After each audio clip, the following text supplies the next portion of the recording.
एक बार पुनः आप सभी का स्वागत। आज हम बात करने वाले हैं गणित के छठे अंक में सभी संख्याओं के गुणा और भाग में चिन्ह का परिचय।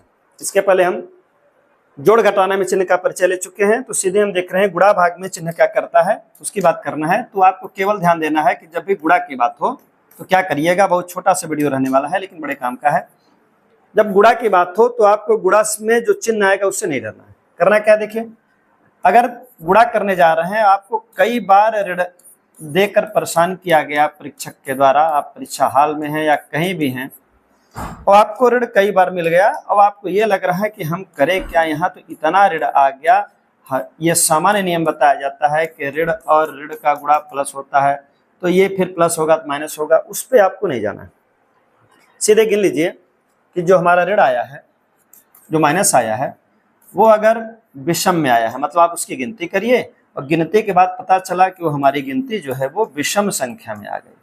अगर विषम आ गया गिनते गिनते, तो मान लीजिए उसका जो उत्तर आने वाला है वो ऋण में ही आएगा। अगर गिनते गिनते आपको पता चल गया कि जो ऋण को आपने गिना और पता चल गया वो सम संख्या है, तो प्लस आएगा। बस यही बात याद रखनी है, उदाहरण से एकदम स्पष्ट हो जाएगा। देखिए, यहाँ पर गुणा दे दिया गया। अब अंक का गुणा आपको नहीं करना है, हम इसको ब्रैकेट कर दिए हैं, इधर उधर अंक हो गया, आप केवल अंक से ध्यान दीजिएगा।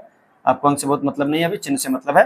देखिए, गिनिए, 1 2 3 4 5। इसका मतलब 5 तो आप जानते हैं विषम है, ये विषम है, तो इसका मतलब इसका जब उत्तर लिखने जाएंगे, जब चिन्ह लगाना होगा, तो निश्चित हो गया कि विषम आने पर हमको क्या लगाना है, माइनस लगाना है। तो इसका उत्तर माइनस में आएगा। अब गिनती का गुणा हम जैसे करते थे, 2 3 6 6 42 जैसे कर रहे थे वो हम गुणा करेंगे, उसकी बात अभी नहीं करनी।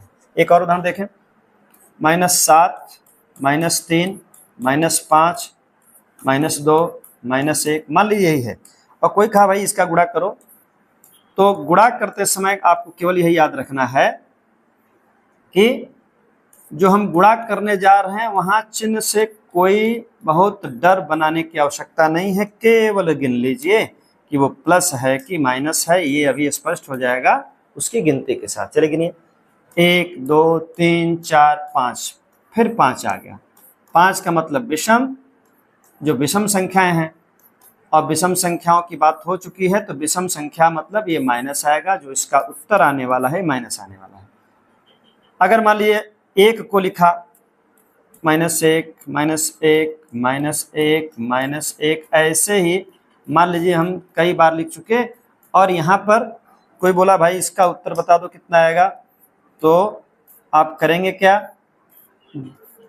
केवल ऋण चिन्हों की गिनती और कुछ नहीं करेंगे। चलिए गिनिए, ऋण चिन्हों की गिनती कैसे करते हैं। ऋण चिन्हों की गिनती के लिए करेंगे क्या, जैसे आप गिनती गिनते हैं वैसे गिनिए, 1 2 3 4 5 6 7, 7 आया। 7 विषम है, जब विषम है तो इसका जो उत्तर आएगा वो ऋण में आएगा। अब 1 जानते हैं, कई हजार बार गुणा कर लीजिए, 1 ही आएगा, तो इस पूरी श्रृंखला का जो उत्तर आने वाला है वो -1 आएगा। एक और उदाहरण के साथ फिर हम भाग की बात करेंगे। 2 -2 -2 -3 -4, मान ली इनका हमको गुणा करना है, और यहाँ 1 -1 हो गया।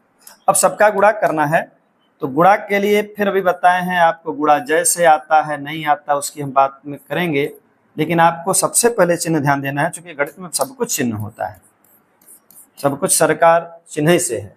अगर गणित में आपको चिन्ह नहीं आया तो कुछ नहीं समझ पाएंगे। यहाँ पर देखिए, गिनिए, 1 2 3 4 5, 5 मतलब विषम, माइनस आएगा। अगर एक गिनती और आगे हम बढ़ा दिए, -1 और कर दिए, अब देखिए हमारा ऋण कितनी बार हो गया, 1 2 3 4 5 6 आ गया। अब 6 मतलब 6 जो है वो सम है, अब सम संख्या है तो प्लस आएगा, इसका मतलब अब इसका जो फाइनल आंसर आएगा वो प्लस में आएगा, गिनती का गुणा आगे आएगा। गुणा की बात हो चुकी, गुणा में क्या ध्यान देना है, हमको ऋण गिनना है। अगर वो ऋण सम में आया तो उसका जो फाइनल आंसर आएगा वो प्लस में आएगा। अगर वो ऋण विषम में आया तो उसका जो फाइनल आंसर आने वाला है चिन्ह का, वो माइनस में आएगा, इतना ध्यान देना है। अब गुणा के बाद भाग की बात आती है। भाग में वही गिनना है आपको। अगर 1 ऋण मिला तो प्लस, और 2 ऋण मिल गए तो माइनस, ये आपको हमेशा याद रखना है। भाग का बहुत बड़ा रोल नहीं है।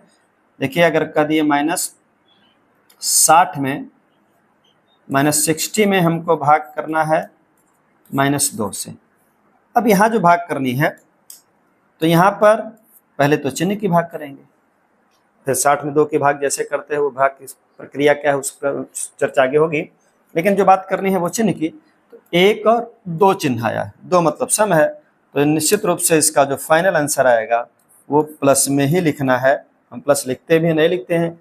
अब उसके बाद हम भाग करेंगे 60 में 2 की, वो 30 आएगा। इसका मतलब इसका जो फाइनल आंसर आएगा वो +30 में आएगा। लेकिन यहीं पर अगर लिख दिया गया -2/7, इसमें भाग करनी है -4 से।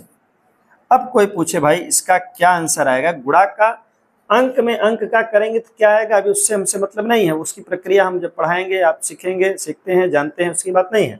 लेकिन बात करेंगे कि ऋण चिन्हों की। यहाँ देखिए 2 बार आया है, इसका मतलब इसका उत्तर जो आएगा प्लस में आएगा।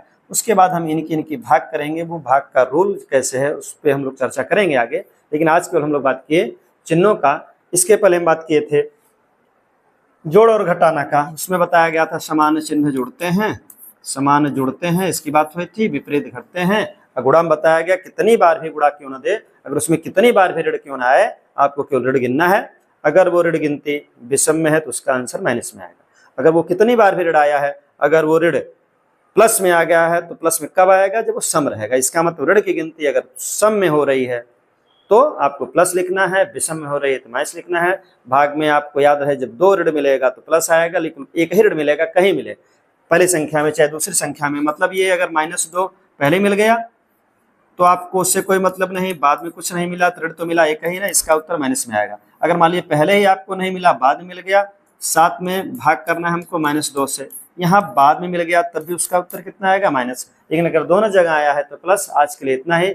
अब मिलते हैं हम लोग एकदम पाठ्यक्रम के अनुसार, चूंकि हम लोग बात कर चुके संख्याओं की, बात कर चुके विभाज्यता के नियम की, बात कर चुके अपवर्तक अपवर्तक की, बात कर चुके जोड़ और घटाना में चिन्हों की, और आज बात कर चुके हैं गुणा में और भाग में चिन्ह का क्या रोल करने वाला है। अब हम लोग अपने पाठ्यक्रम पर चलेंगे जहां आपको ये परेशान नहीं करेंगे कि सम क्या होता है, विषम क्या होता है, भाज्य क्या होता है, अभाज्य क्या होता है, अपवर्तक क्या होता है। ऐसी सारी वीडियो पढ़ चुकी हैं, आप उसको देख लीजिए। मिलते हैं नेक्स्ट वीडियो में पूरे पाठ्यक्रम के साथ। आते हैं नेक्स्ट वीडियो में एक पेपर के साथ। पेपर में आप देखेंगे क्या हम किए हैं, क्या जानते हैं, और उसी के अनुसार जो पाठ्यक्रम निर्धारित है हम पाठ्यक्रम के अनुसार चलेंगे। तब तक सभी को धन्यवाद।